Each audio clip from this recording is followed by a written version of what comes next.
The handcuffs clicked shut around her wrists, cold steel biting into skin still raw from the desert wind. Soldiers closed in, their faces a blend of suspicion and scorn.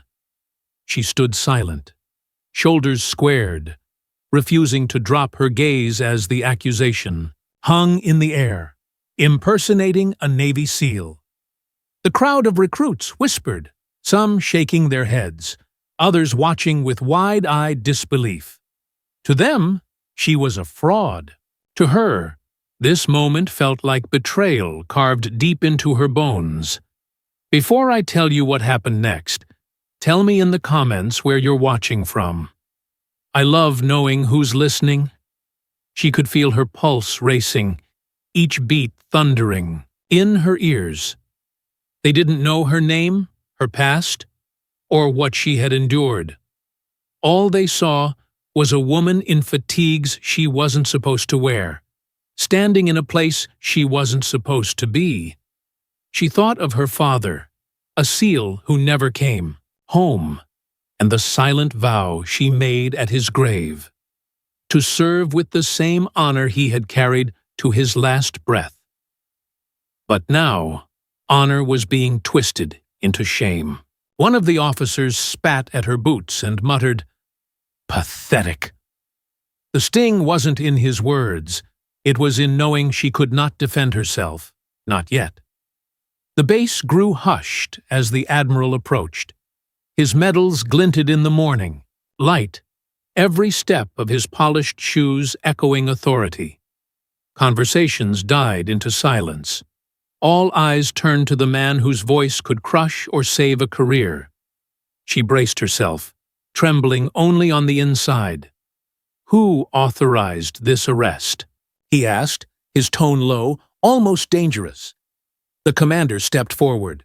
"Sir, she's been caught posing as one of us. Claims training, but there's no record. No woman has ever—" He stopped, but his contempt filled the rest.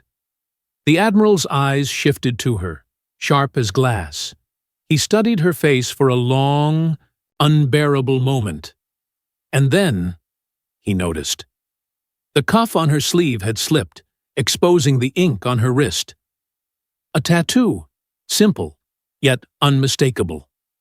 It was no cheap imitation, no careless mark.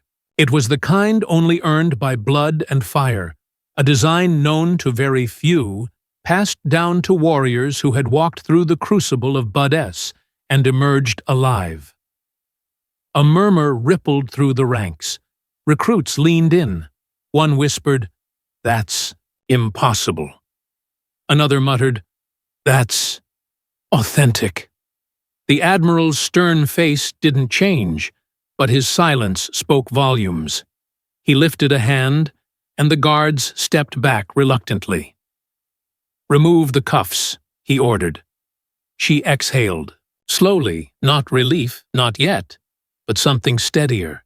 As the shackles fell away, red marks ringed her wrists. She didn't hide them. She wore them like scars, like proof. "Explain yourself," the Admiral said. His words weren't cruel, but they cut through the air. Her voice trembled at first, then steadied as she spoke. She told them of missions unrecorded, of teams who had no names, of rescues in places maps didn't acknowledge.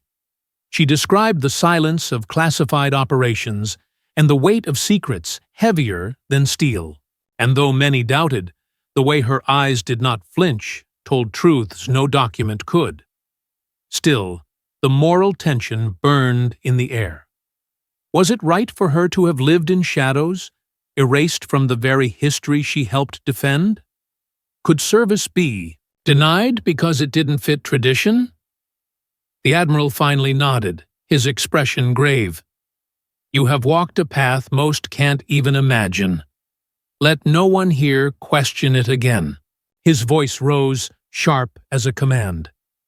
"Stand at attention!" The soldiers obeyed, boots striking the ground in unison.